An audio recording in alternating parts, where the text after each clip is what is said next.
স্বার্থপর রে, বড়ই স্বার্থপর। বুকের মাঝে জায়গা দিলে যতন কইরা ভাঙ্গে রে অন্তর।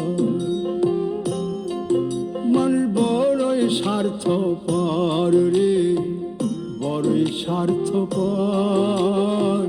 বুকের মাঝে জায়গা দিলে যতন কইরা ভাঙ্গে রে অন্তর। অচেনা এক জংলা পাখি যতন কইরা বুকে রাখছি, বুকের পাজর ভাঙ্গা সে যে সাজায় অন্যের ঘর রে, সাজায় অন্যের ঘর। মানুষ বড়ই স্বার্থপর রে, বড়ই স্বার্থপর। বুকের মাঝে জায়গা দিলে যতন কইরা ভাঙ্গে রে।